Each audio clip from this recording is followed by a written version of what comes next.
Sum Up, your regular deep dive into recent reports on climate and energy.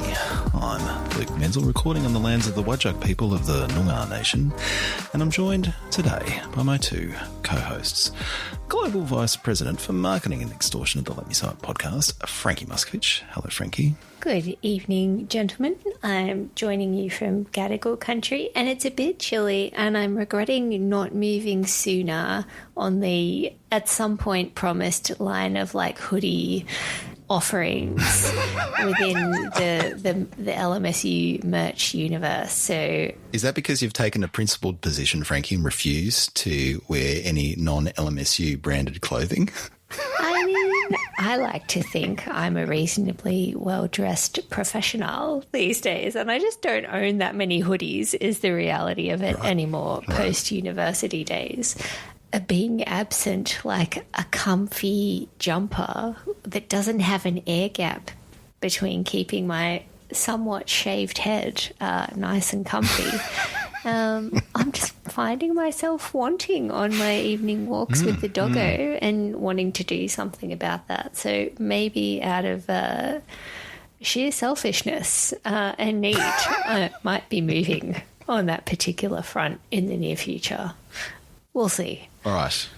I guess that's a promise for hoodies. Is it now? Okay, I guess I've said it out loud in some general, not even a general roundabout way. I actually did just put that out there, didn't I?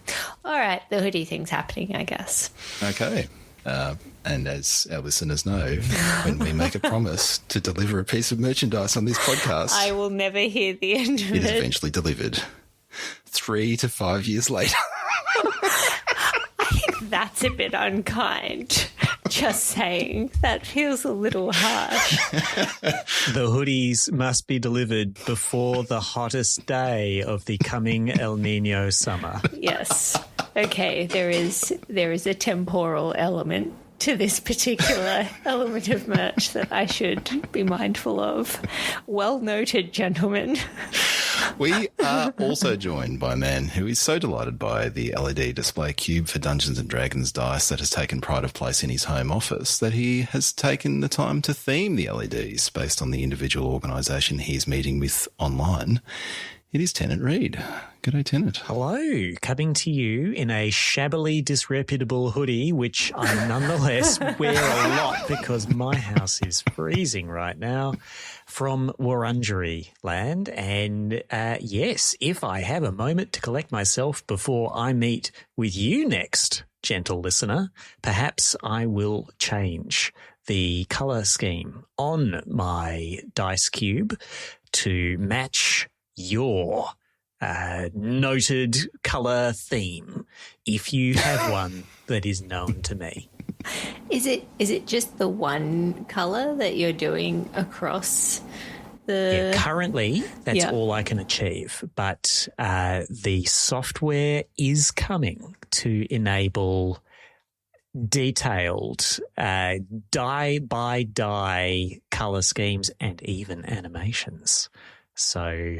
who knows? Maybe I can, at the touch of a smartphone screen, start putting, I don't know, like emojis and rude reactions into the background of my video calls. Just thumbs down constantly in meetings. Thumbs down. Didn't want to interject, but I want it to be known that I don't like the direction of this conversation. Well, we all have that to look forward to, I guess. On this week's show, we dig into the facts and stats laid bare in a big new report on global trends in energy markets. But first, the Albanese government was for a time inclined to take a relatively light touch to the advent of artificial intelligence and in particular the rollout of data centres around the country. However, that position has firmed with a big new speech from the Prime Minister flagging that previously flagged expectations for large data centres will be mandatory and a broader aspiration to lead the world in managing the rollout and capturing the benefits of this new technology. Frankie, what did you make of the Prime Minister's intervention? I mean, my kind of personal view on this was only a matter of time. I think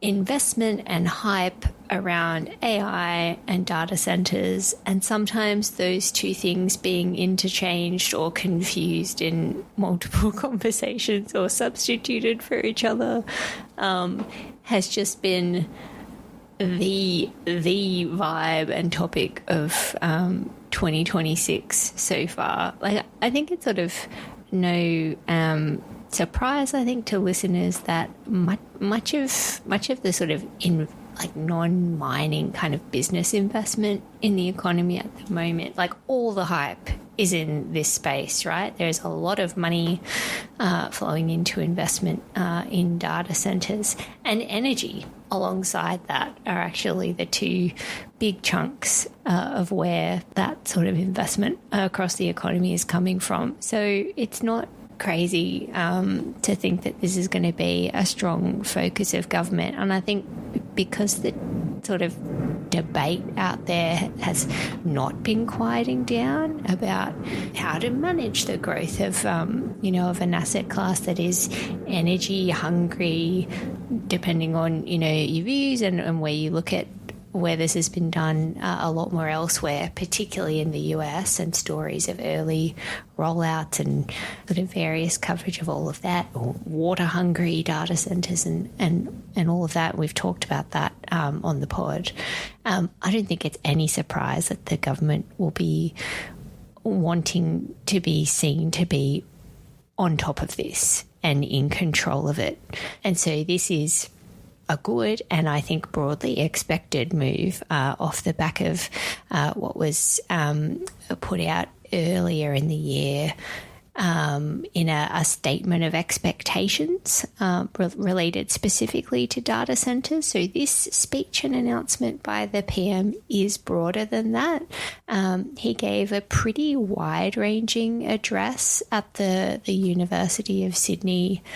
In framing it up, reflected on, I guess, previous examples of where he would say Australia has forged its own path in the advent of big areas of reform. He invoked the unicorn of Medicare, amongst other things, in terms of Australia charting its own course for big reforms or periods of disruption. The nub of what he's announced is that there will be the development of mandatory Australian standards for AI. Now, Australian standards was capitalised, and like for a minute there, I'm like, are we talking about Australian standards as in like the technical standards that are developed? And I can't be the only one that had that thought. My colleagues at Australian Industry Group who manage our appointments to an awful lot of Australian standards committees went, what?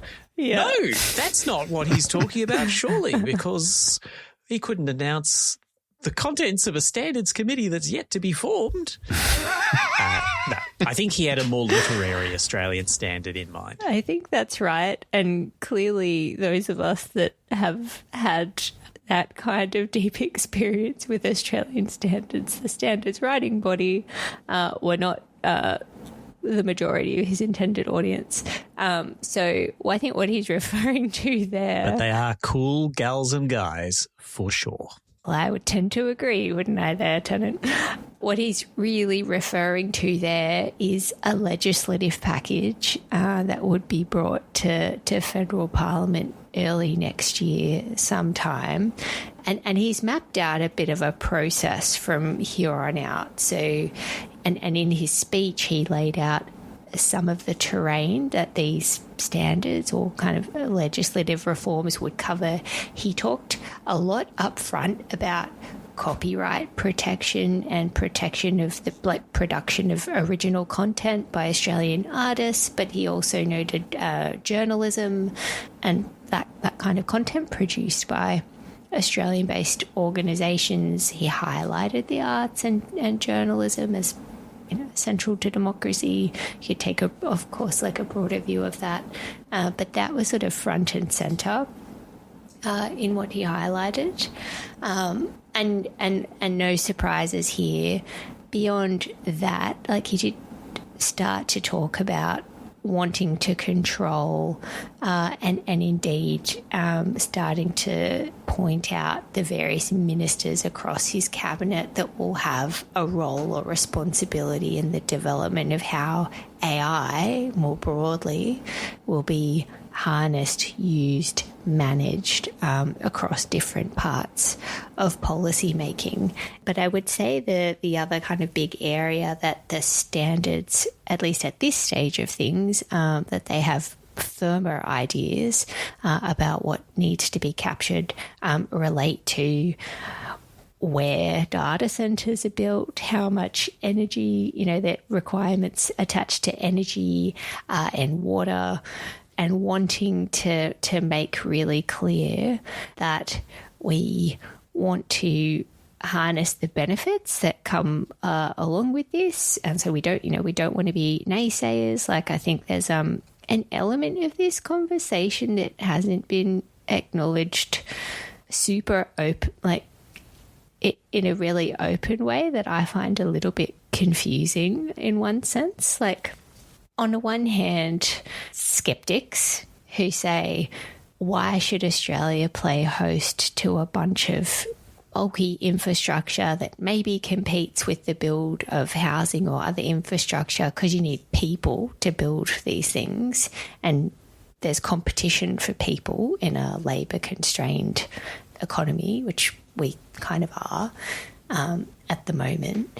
And these data centres don't employ that many people during the course of construction, so there's not like a huge job boom attached to the build of these things necessarily. Impressive sheds, I think, is an accurate description. It might take some of the heat out of the argument if we start calling them impressive sheds. Well, maybe. I'm not sure. Well, it all depends on what you do in the shed. That's right. So I'm kind of outlining the skeptics' case of all of this, right? They're largely multinational companies whose profits will largely flow elsewhere. If there are any. Big question mark. And in terms of like ongoing employment and economic benefit attached to the infrastructure itself, like that all looks a little questionable, and on the light end of that kind of uplift that you see when governments lean into big infrastructure investments that are labour intensive, that have a lot of ongoing employment and jobs and economic uplift attached to it.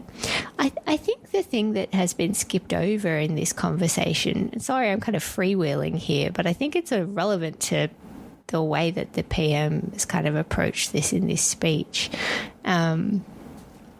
is that this is, if done right, sees Australia potentially play host to really important technology that is important from a geopolitical perspective.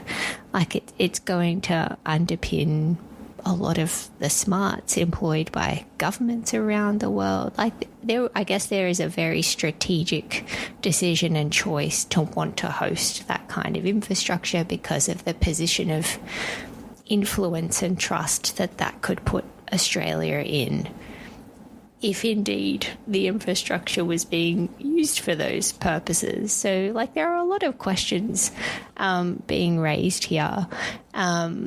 But I think it was really good to see some really strong commitments to, particularly some of the elements relating to the energy and water side of things that we've talked about here. I think the big question marks, though, that remain, and I don't think there's going to be any near-term resolution, is just how much of this is going to actually materialise? How profitable are they going to be? Is this the next big bubble? Is it, that is going to be popped in a few years' time? And how does Australia positioning itself to effectively say to the world, we want to play host to this, give us an edge in the new kind of world order from a geopolitical perspective. That's a really interesting angle, I think, is not being focused so much on at the moment. Yeah, it is an interesting angle. Like in terms of the context for this prime ministerial intervention, I think if it was just a matter of managing, a novel infrastructure rollout with implications for our energy system, it probably wouldn't have got a speech from Elbow. But there is also, a lot of pressure from the arts community and the folk creating various types of intellectual property and deep concerns about that. But the other one that's in there and is a very strong one is kind of like what happens at the other end of AI in terms of potential job destruction and concerns around it from the union movement, around how that plays out across the whole economy, not just those parts of the economy that are interacting directly with the data centres themselves. And so it becomes kind of like enough there, and then there's enough stakeholders that are kind of exercised about this that it gets elevated as a strategic issue. And I wouldn't underestimate, the Prime Minister's enthusiasm for the idea that, they look at something like the social media ban for young people, and the kind of the leadership position that Australia took on that and the way that it's been picked up by others around the world, and, feeling a little bit like, well, these are things that we can take on and we can think creatively about how to manage some of these areas of technology and take a global leadership position. And that was shot through this speech as well as those historical examples. There was that very recent example of Australia taking that on in places like the UK and France now emulating Australia's example. But there's going to be legislation. This was a very kind of like, high level first principles thing. We are going to do this thing. There's going to be a bunch of consultation.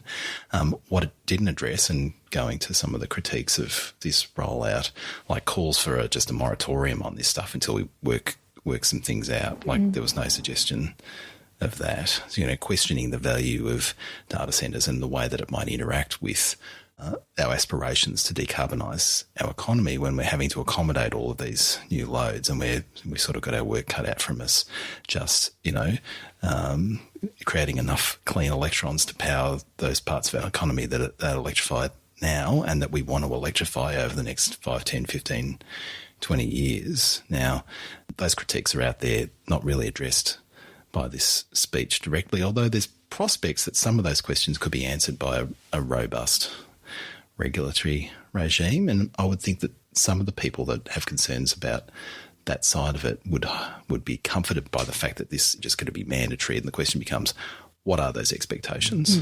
And how does that interact with broader aspirations around emissions reduction? So there's a couple of levels to all this.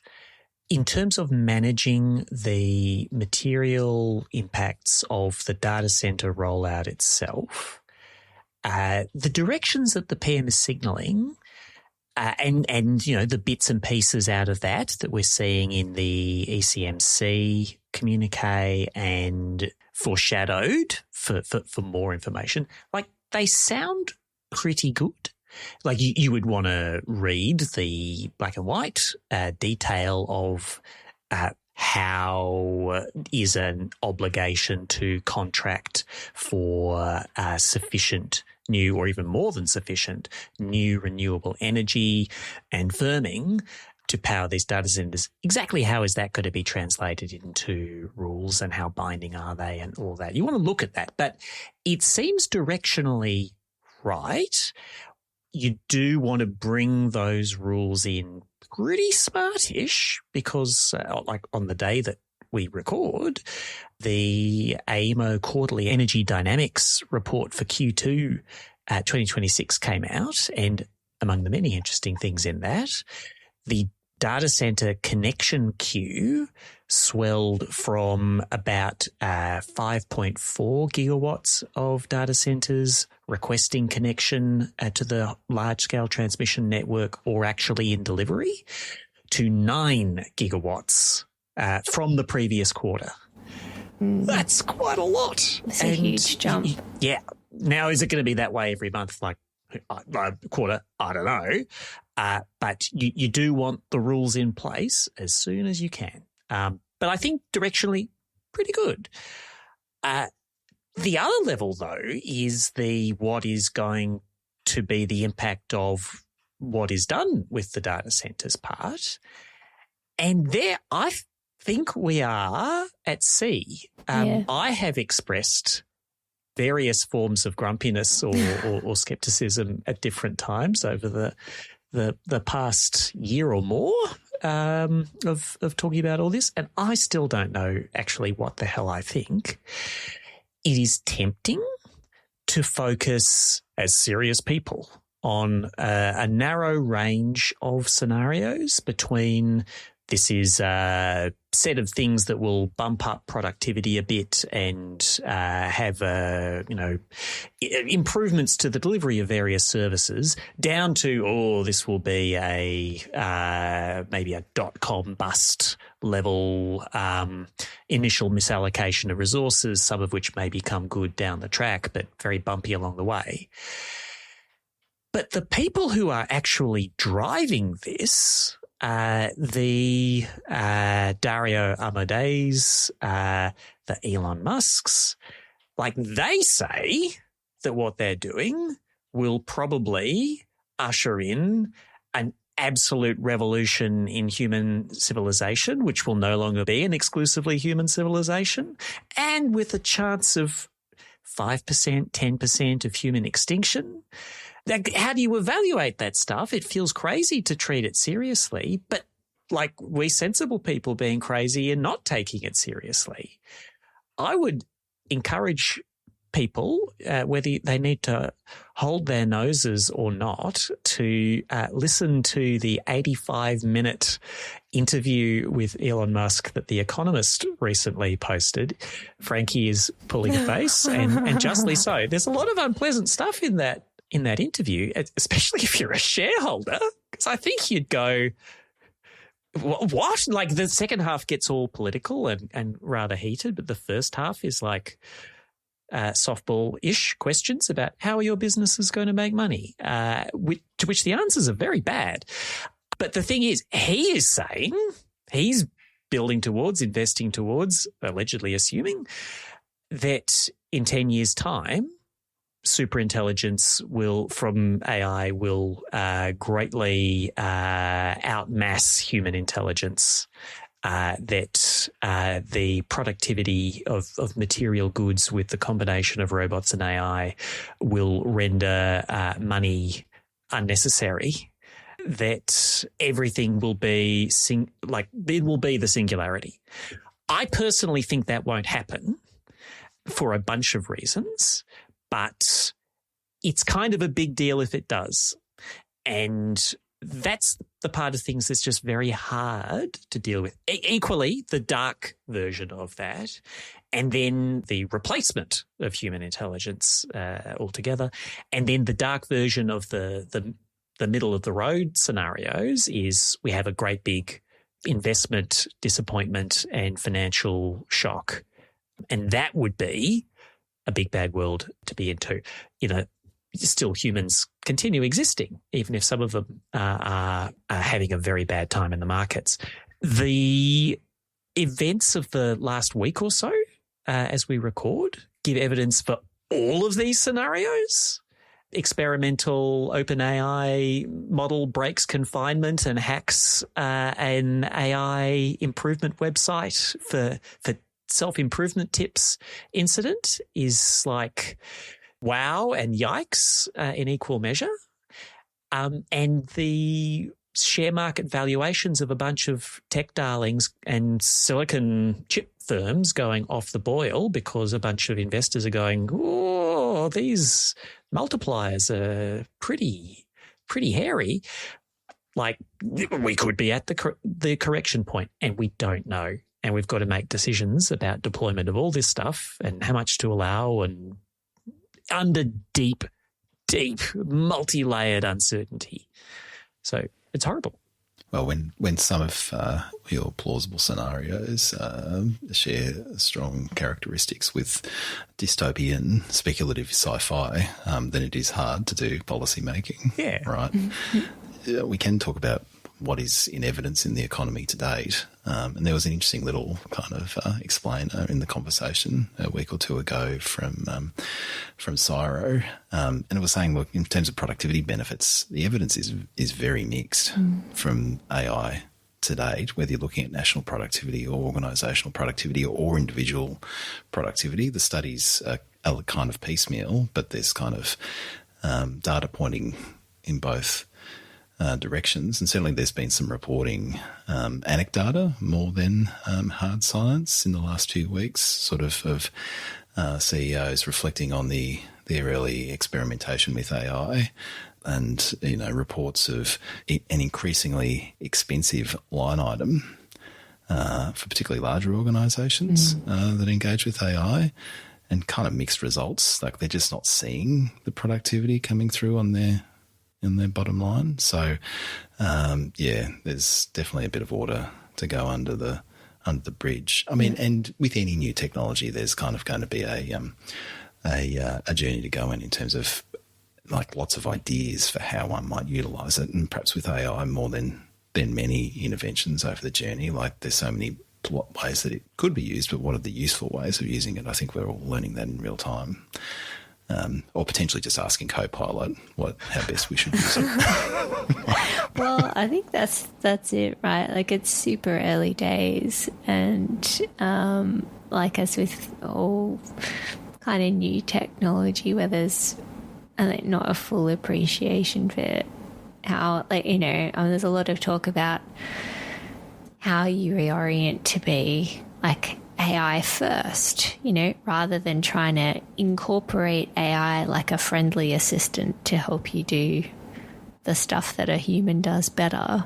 Like there's a huge mind shift, I think, potentially required, or that will come or eventuate from a fuller kind of embrace of its capability. But as you said, there's sort of a lot still unknown in all of this. Like for one, though, I am really pleased that the government's putting some pretty strong guardrails and like expectations with the expected with the signalling that this will be required around some of the physical infrastructure, and I think put some in the PM's speech itself, went further than previous statements on the expectation around those things, like talked about that there'll be requirements to minimise water use, maximise energy efficiency,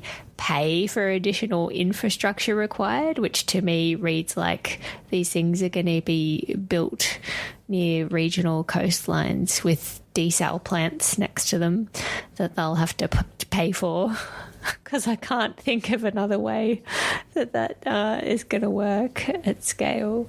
But also that they should be net generators, so be produce, sort of underwriting or bringing on at least as much as they consume, if not more, and paying for any costs associated with grid augmentation and connection, so none of that falls to consumers. So I think energy and climate minister's certainly got his eye on those elements, and has been pretty quick out of the gate. I think that's a good thing. All right. I feel in my waters that we may return to the AI topic again in the future. It's the new hydrogen, right? Oh, gosh. Well, it is, with the difference that bajillions of dollars are being spent, not just committed or talked about. And maybe even more bajillions will be spent before this is done. And then maybe, just maybe, dollars will cease to be a meaningful concept as we experience an E&M Bank's culture world of post-material fusion of material of machine and human intelligence, and everything's wonderful. Well, there is a plausible scenario where we don't find ourselves destroyed by an AI that just keeps building paper clips. Yes. It could be an AI that just keeps building more and more data centres. Or more and more episodes of this podcast. The universe wants to be, let me sum up, That's the principle that the AI overlords will bring to reality. Well, in the interests of providing some more quality content for that intelligence to consume and spit out, shall we chat about a report? I think we must.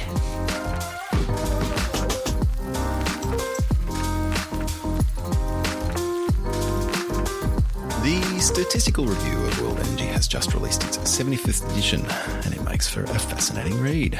Produced by the Energy Institute in partnership with Ember, it is a treasure trove of information on both macro and granular trends in local and global energy systems.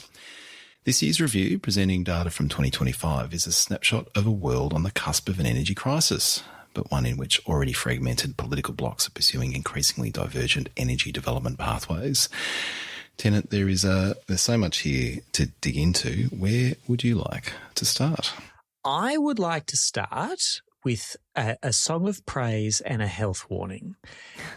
This is a terrific report and a terrific resource. It has been stewarded for the first 70-odd years of its existence by BP, who then handed off this information-rich legacy to the UK Institute of Energy. It's got so much in it. It is about what has happened, not will happen. Don't expect to find projections to argue about in here, but it does collect just so many rich streams of information about global energy trends, regional, national trends, different fuels, different technologies, a historical perspective, and a right up to the last year minute. All that stuff is great, and I heartily recommend. Like, there's not many 88-page reports that actually are a breeze, but this is, like, most of it is tables that you will only look at if you are really interested in the particular subject of that table. But there's a lot of great discussions of what the trends are that you can see in the tables.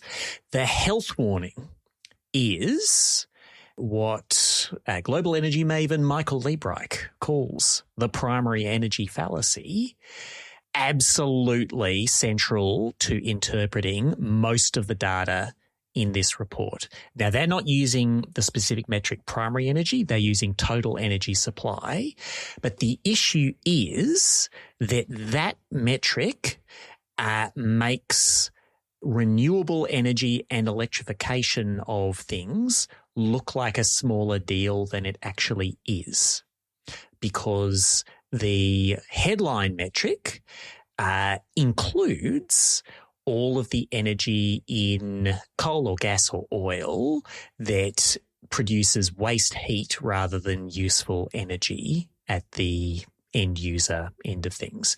And so when you look at this, you will see that renewable energy was the biggest growth area in total energy supply in 2025, but it was only just a bit ahead of oil, like 3.3 exajoules versus 2.5 exajoules, and gas was 2.4 and coal was 1.1. All the fossil stuff went up.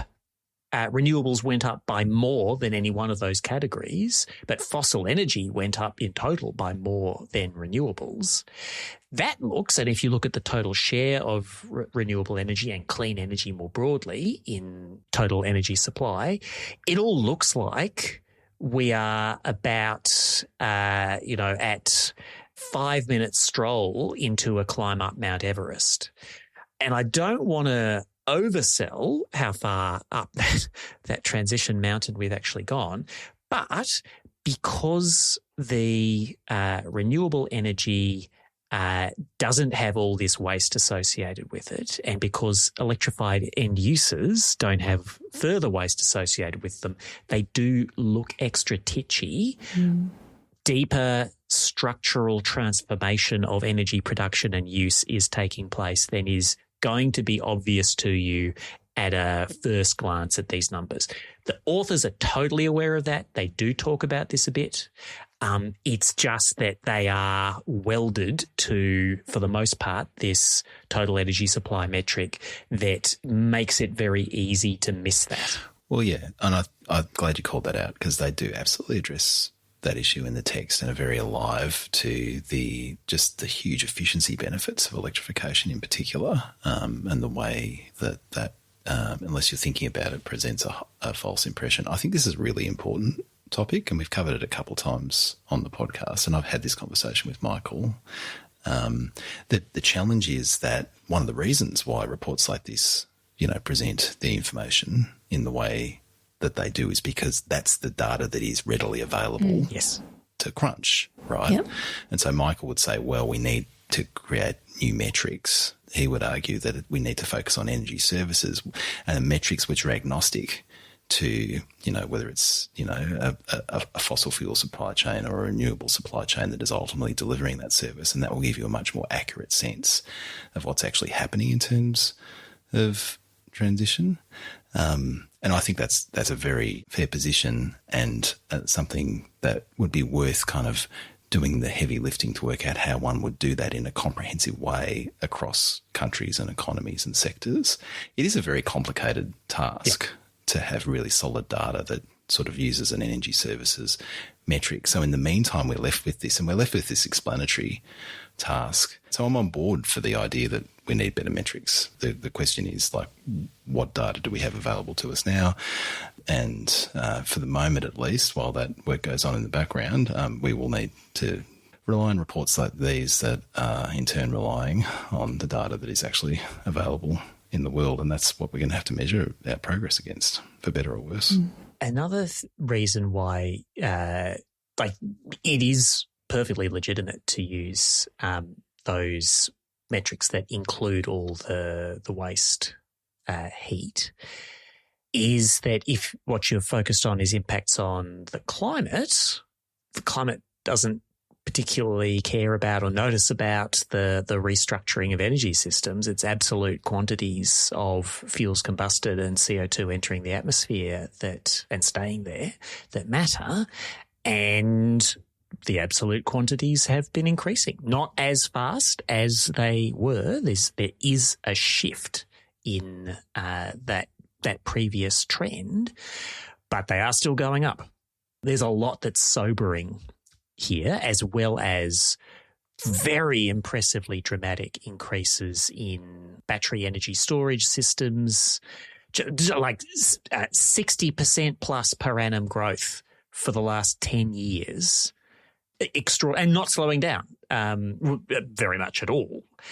It's just incredible. But North America, carbon intensity of the electricity system went up last year, the only region in the world where that did happen. And because there was a resurgence of coal generation in the US, which this report attributes to a cold winter, high gas demand leads to high gas prices, leads to coal beating out gas in the electricity system. You'd have to think that policy changes were starting to have an impact in terms of the withdrawal of EPA regulation of power plant emissions. Yeah. I mean, I thought the country profiles, in just sort of thinking about the structure of this report, like there are a lot of tables. Love them. But I actually really enjoyed and found it very sobering, as you sort of said, to look at what the stories are across the world. And it's like we could be living on different planets, looking at different regions, stories and trajectories. And none was more striking than the comparison between what is happening in China and what is happening in the US at the moment. And like we talk about this frequently on this podcast, but like nonetheless, there they are, numbers kind of smacking you in the face, and just things that I think we don't spend a lot of time talking about necessarily, in that just how large an exporter and a shift that's happened inside the US over the last couple of decades, say, with the enormous expansion of their shale gas industry. Like, this has gone from a country of being a net importer of gas and oil to a net exporter and the world's largest exporter on some of these things. Hugely striking to look at that story mapped out, and it's not without its silver linings or other elements to the story. Like, renewables are growing at a pace, but as you say, you could look at this, particularly the story with the US, and have to think that some of this is, if not a result of, certainly bolstered by, and not, we're not heading in the direction of an orderly phase out, let's put it that way, on their continued use and export of those fossil fuels. It was very striking to me. Yes, so I agree. Like, if nothing else, I would encourage our listeners to download this and flick through some of the country profiles. I think that the narrative, the way that they tell that story is really well done. And they're not long, but they do pack a lot of information and kind of do an incredible job of explicating the data in all of those many pages of tables. And we should say, for the wonkier wonks amongst us, there is a treasure trove of Excel spreadsheets sort of backing all of this up that you can download and play around with yourself. But they did quite a bit of work noting that this is 2025 data. This is, as I said in the intro, it's a world on the cusp of an energy crisis, but really interesting reflections on the way the 1970s oil crisis played out in terms of policy and investment in subsequent years. And without going into that world of projections, as you said, Tennant, they're not projecting any particular trajectory or scenario.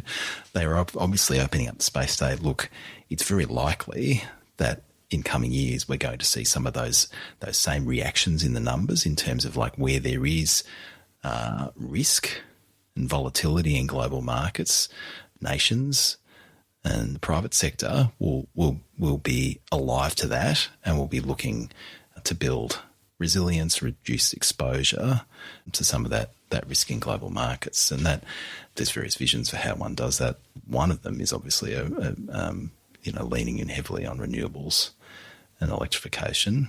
And so they're opening up that space. And as they continue to take this product forward, that obviously has a storied history, as you said, Tennant, it's be interesting to see how those how this kind of inflection point that we're at now plays out in the numbers in 2027 and 28 and 29, and if we do indeed see some inflections in kind of the mix, I suppose, of energy end users that are represented here. There's an incredible table or chart rather on page 40 of the report that provides oil prices in the US and latterly in Europe since the 1860s and converted to 2025 dollars that have been deflated using the US CPI.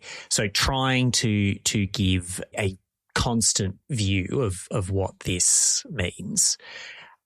And the size of the oil shocks in the 1970s, we're not feeling something comparable to that today, not just because in real terms prices haven't spiked quite as high in the recent conflict, but they just weren't anything near as low prior to the current conflict. The oil was dirt cheap in America in the 1940s through early 1970s, and then suddenly it went to the moon, and the economy that had been built on cheap oil was shattered and took decades to recover the level of absolute oil use that had been involved. The sentence that just like my my jaw hit the desk was had global oil demand continued to grow at its pace prior to 1973, it would have reached the 2025 level of oil consumption by the mid-1980s. Yeah.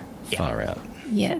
It's wild. And that's the world that sort of dystopian 1960s and 70s science fiction or alarmist current affairs non-fiction books were painting, or the sort of world of more Panglossian utopian, we're going to build ultra mega scale nuclear power plants to supply vast growth in energy. Like, line just went up for a while in incredible ways, and then it didn't, not for the reasons that were foreseen earlier.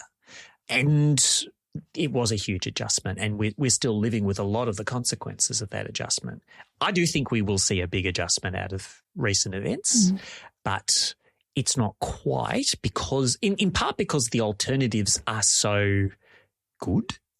Like, the things that people switched to in the 70s and 80s were putting on a sweater, coal, nuclear in a mode that was had a lot of its expenses hidden in national budgets and defence budgets and more, but it got done.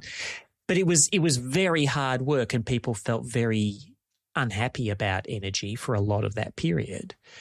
I don't want to say everything can be solved overnight now, but we do have genuinely much better solutions to doing more with less oil than we did 50 years ago. And there's momentum in some of these markets, yeah, right? And where there's a direct substitute. And so, they say internal combustion engine vehicle sales falling since 2017.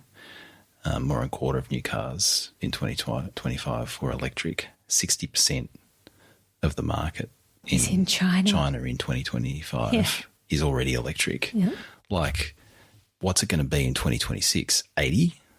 85, like in the context of plummeting costs for EVs and like a clear and present reason to get the hell out of this market. Like, it's going to be supercharged, and it was already building strong momentum. Like, I'm really pleased that we did this year's report, because I want to circle back to it next year and see what happened in 2026, because it's going to be wild, I reckon. Yeah.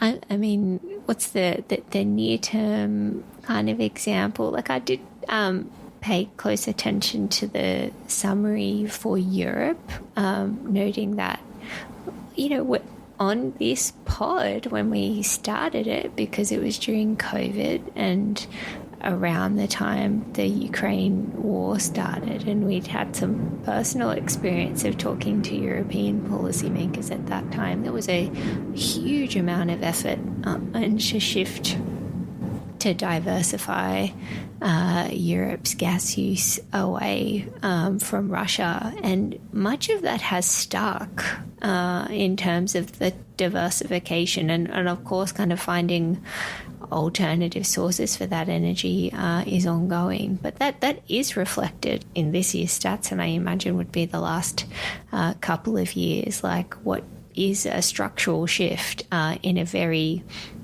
large set of markets across Europe. And I think, if you're looking for optimism and the sign of kind of what is possible with reasonably consistent, persistent policy settings, like, I think what Europe has done over the last couple of decades really comes through in their summary as well. One of the bits of the EU strategy that hasn't borne the kind of fruit that was hoped of it at the time is the hydrogen plank, which was going to be like 20 megatons of hydrogen consumed a year in clean hydrogen in Europe by 2030.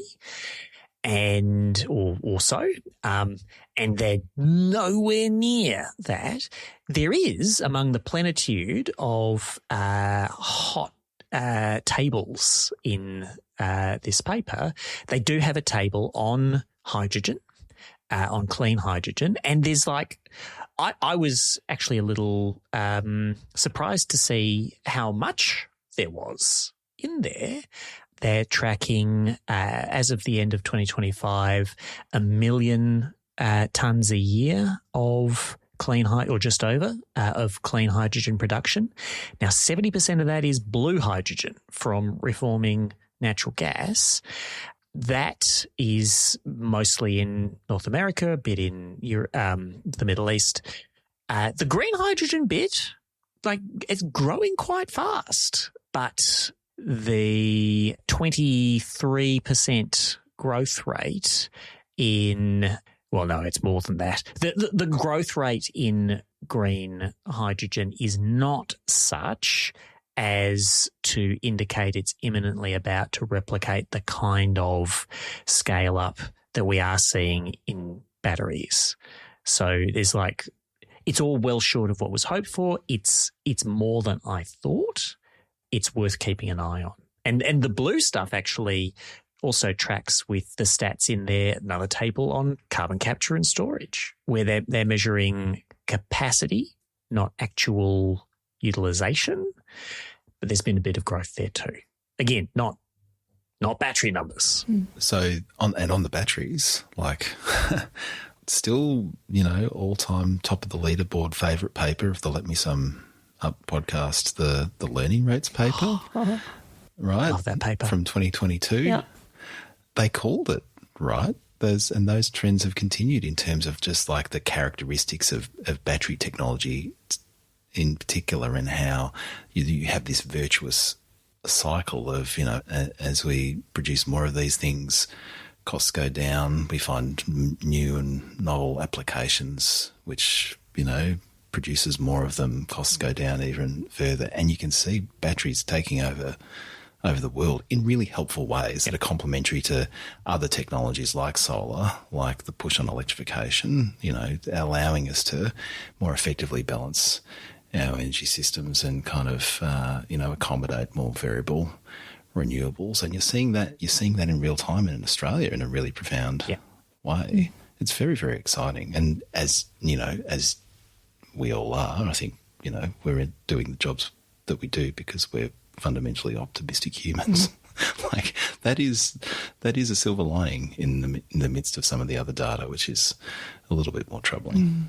I think, another cause for optimism, and it also goes to the way that the folks who do this paper, and I wonder whether it's an artifact of it's been going for 75 years, is how they chunk up the world into different regions, because that's interesting in and of itself, right? And the big story, which we haven't sort of touched on in the way they talk about the regions across the world, is that the Asia Pacific region is where it is all at.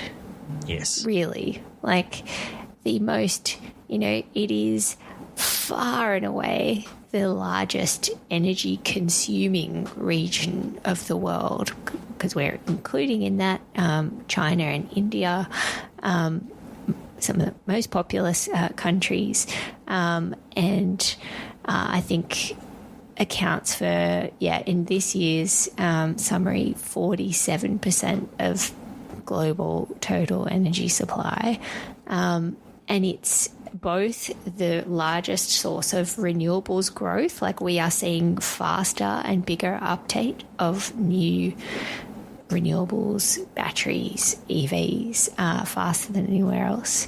And yet it's also the largest consumer of coal globally. And there are some interesting stories happening within countries in the region around where some of the momentum is or isn't. India is an interesting case in that as well, right? With coal being kind of pretty stable, it kind of belies that there's quite a bit of work happening in the renewables space, but there's a lot of work to do there too. Anyway, the Asia-Pacific story is really, really big in this paper. And I had the feeling of reading this and going, actually, we are right in the middle of where all of the action is going to be in the coming decades. So 2 thoughts on that. One is that another thing that this paper brought home to me is just how much of a gap there is in energy use, energy supply, energy services in and for Africa. Like in the breakup here, like African use of energy is about a third per capita that of the Asia Pacific. And the Asia Pacific is way behind or less than, and probably even with comparable prosperity will never be absolutely comparable to energy use in North America, which is absolutely colossal. But like Africa needs more energy very clearly from this, and the sort of struggle to decarbonize growth in Asia, which is making tremendous strides, is important in its own right.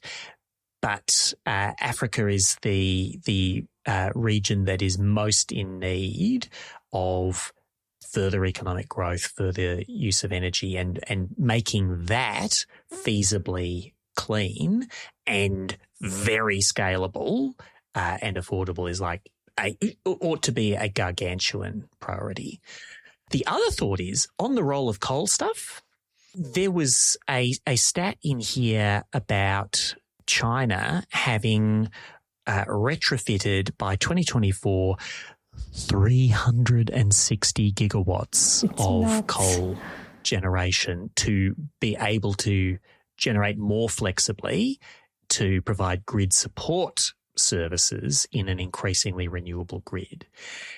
You know, that's interesting in lots of ways. I just wonder, though, given that China is also battery central and like half the world's battery capacity just about for grids was in China in 2025, is all of that coal generator capex to flex them up so as to not throw away the capex in the plants in the first place, is that just going to be one big bonfire of capital? Because surely most of, like even more so than in Australia and California, where batteries are cutting gas peakers' lunch in managing daily flexibility, surely coal generators are just going to be ever less utilised and struggle to ultimately repay the investments made in them. China generally has a problem with like capital getting spent poorly and stranded, but this seems like a big one, even though it's also a really important part of their energy security strategy today. This is going to sound a bit dumb, isn't it? But I mean, given you can't look at a country like that and apply liberal democracy standard kind of capital ideology to it, right? The central planning element of all of this will go, this is necessary to underpin the growth that we want to happen now. Yeah. And they should be hugely confident that they're positioning their country incredibly well to be the owners and purveyors of all the tech that everyone needs for the rest of this century. And they'll be able to deal with that by creating those like new industries and areas of growth. Like, I don't know, I'm sort of like, well, they've done this in a range of other industries, as you say. I think eventually the music stops though. Yeah. No, that absolutely is like, is this the House of Cards moment for the Chinese economy? Like, I don't know, but they've come through other things beforehand. I don't have a clear sense of the scale of like this compared to some of their other kind of bubbles they've had on, you know, like more recently it's more in the construction space, right? Yeah. So, and Another time we should find a great big paper on what the hell is going on with China's economy over and long resolving financial imbalances and things, because as tangential to our core subject matter as it will seem, I bet that those things are actually the biggest, like one of the biggest factors affecting the future of energy, clean and unclean. But yeah, they do have a lot going on over there.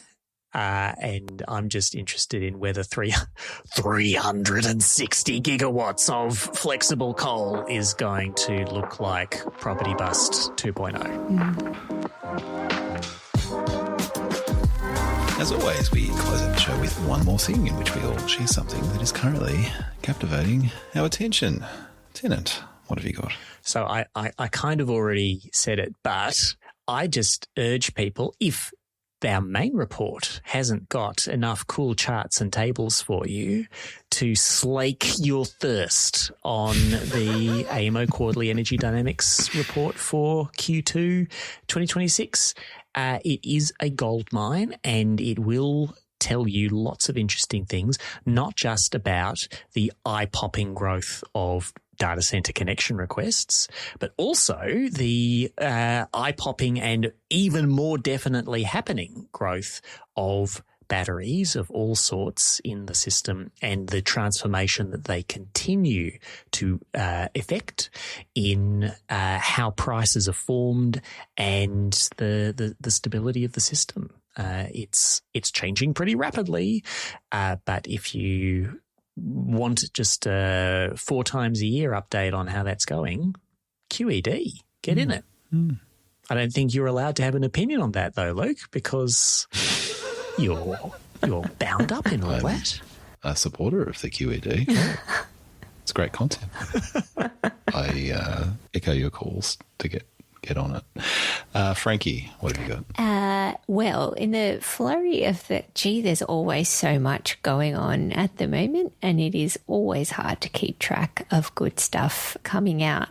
I wanted to plug the latest effort from the Superpower Institute, who put out a really tight paper on fuel security called How Australia Can Break Its Foreign Fuel Dependence. I think, we're reasonably regular consumers of TSI's content, and this is a really neat report that does the good data crunching that you come to expect from them, and makes a pretty bold case that we could lift our fuel security from around 17% today to almost 87% by 2040, and identifies 3 main levers.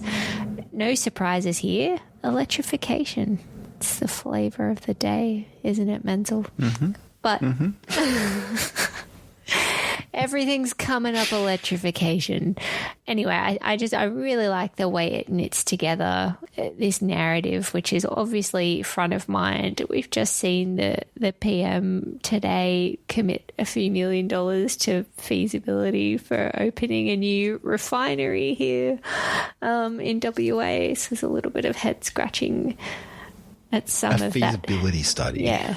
On the opening of a new refinery. And as a student of the role that feasibility studies play in public policy over many years, sometimes the best way to make an idea go away Correct. and die a slow death in the long grass is to commission a feasibility study. Sometimes a few $1 million very well spent. Like 100%, and I brought it up for that very reason. I have no intelligence that suggests this is what the government intends. But we have watched these things happen over years and years, and yet though people have been outraged and incensed by this, and will make the usual kind of objections. I sincerely hope we're in that territory all here.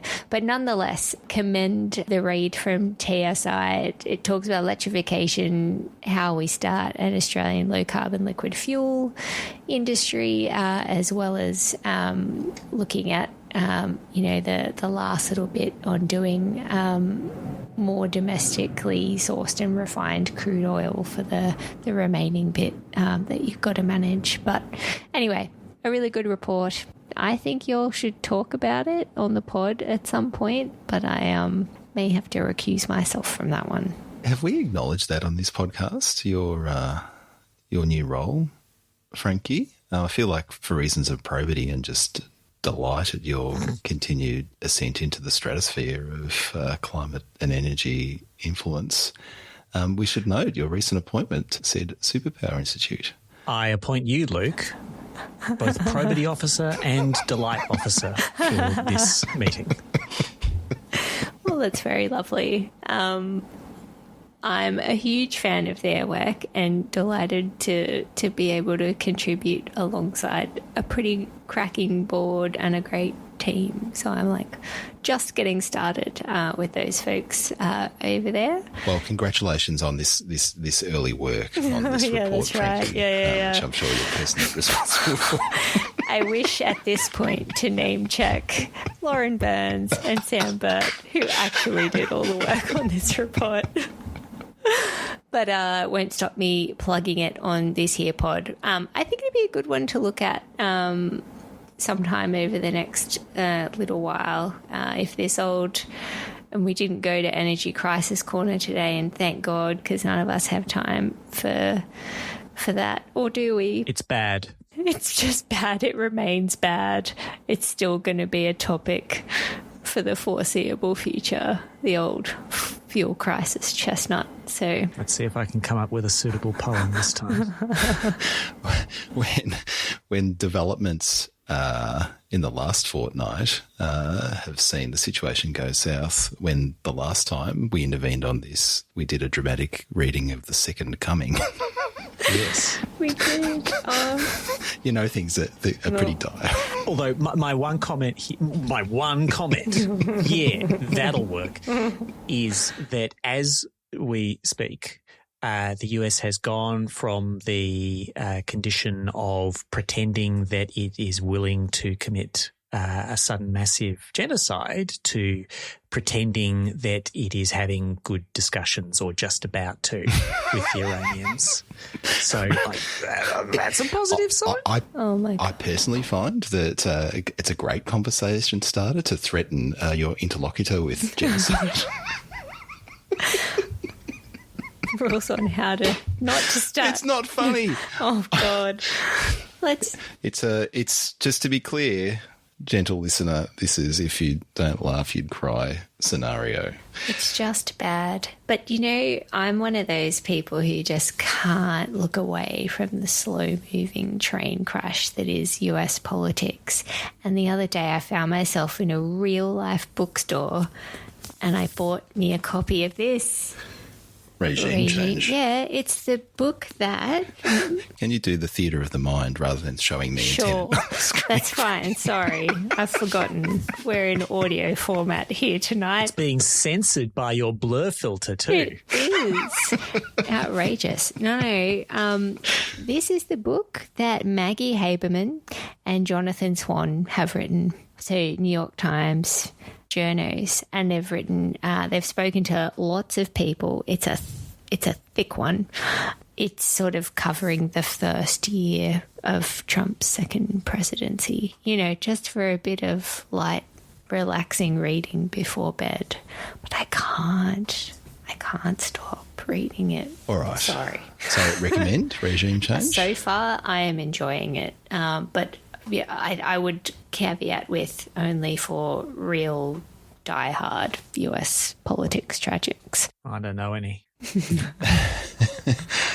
Very quickly, for my one more thing, I'm going to note that the IEA recently released its electricity mid-year update 2026. It's spent a bit of time on the fact that around the world, wholesale electricity prices have tended to spike because of what's going on in gas markets, except in Australia. And they note the important role that aforementioned batteries have played in that. So just interesting to reflect that we are bucking the trend. And I think you can draw a line to the policies of our current government and the enthusiasm for both large and small-scale batteries and the role that they're increasingly playing in the market. So that is worth noting. Like, we've had commentary doing the rounds over the last month or two about, the role that that infrastructure is playing in driving down wholesale prices. But good to pull out a little and see that is significant in global context and is being called out by the IEA as a good thing and potentially something that other nations may wish to emulate. So good on us. Back pat Australia. We are almost done, but every fortnight after the show we record a bonus episode called There Is Too Much, in which we grab a drink, put our feet up on the desk and cover something we didn't have time for on the main show. Tennant, what are we covering this week on There Is Too Much? Well, this podcast agreed with Queensland dissenting to cover the Energy and Climate Ministerial Council meeting and the communique that it released with, one or two minor points of disagreement reflected in it, addressing things including the rollout of data centres. So if you weren't satisfied by the completeness of the discussion earlier, you'll get the real information about how that rollout's being managed on the other side of the paywall. Run, don't walk. To letmesumup.net, you can click support LMSU at the top of the page, and you too can access that sweet Boko. Frankie, you like promoting things. You also like promoting people, is what we've learned over recent episodes. What do you wish to promote on this week's episode? Oh. You can promote yourself. Oh, stop. We are editing, Mark. This is the hard. I'm just watching, for our listeners, I'm watching Frankie just staring into the middle distance because she hasn't thought of anything to promote. I've just been Let's promote Tennant. I think I've been over-promoted as it is. I love you, Reid. I was kind of tempted to highlight, and not that I'm not that we do like political disclosures necessarily on the pod, but like I'm not like a card carrying member of any political party, but have observed a little bit of the flurry of activity around the recent Labor National Conference that was held last week. And like, I think for people who don't watch or pay attention to that is an enormous kind of production of an event that happens every 3 years. And there is an awful lot of grassroots campaigning that happens within the membership, like of that party, but like this is true for other political parties too. And there have been some really sustained pushes in the Labor camp over the last little while, particularly targeting things like the need to scale back and reform the diesel fuel tax credit. So LEAN, the Labor Environmental Action Network's been right at the heart of that. And as I said, like, I'm not newly plugged into that in any deep way, but even just observing the grassroots kind of work that goes into shifting party platforms. Like, it's a big effort, and it does contribute to the broader debate on some of these issues, particularly really thorny ones that, like for various political reasons haven't been targeted before now. And I don't think people often think about that when it comes to the pointy end of, whenever the policy proposal, comes to the fore, and then you're more into territory of other kinds of stakeholders and groups. But I think it's just an important feature of the landscape to acknowledge, and it was good to see. It looks like to me what And I think Labor people would tend to say a boring Labor conference is probably a good one these days. So that seems to be the feeling, that there does seem to be a bit of territory carved out for some movement on that policy. It didn't go as far as some people might have liked, but I think if they were minded to get rid of a diesel fuel tax credit, there's probably enough cover in there for them to do it. So your shout out is for the thankless task of, harnessing party processes for the public good. I'm trying to keep you on your toes here. Like, I think yes. Like, I mean, I think it is. I'm not giving you shit. Like, I'm just trying to tie it up in a bow. It sounded like you were giving me shit there whilst you were tying it up in a bow. But yes, I wish to comment on that part of the political landscape this week and acknowledge the people that I don't personally know, but I know there would have been a crap load of work going on behind the scenes to be pushing all of that. And I think it is good, and I would like to acknowledge it here. I feel like this is just like, Frankie's end of show soapbox. This is what this segment's doing. What are you going to do about it, Mental? Yeah, nothing. It's mine now. This podcast is edited by energy professional and podcast tragic Mark Spencer from Here Media Studio. For Frankie Muscovich and Tennant Reid, I'm Luke Menzel. Thanks for listening, and we'll talk to you again soon.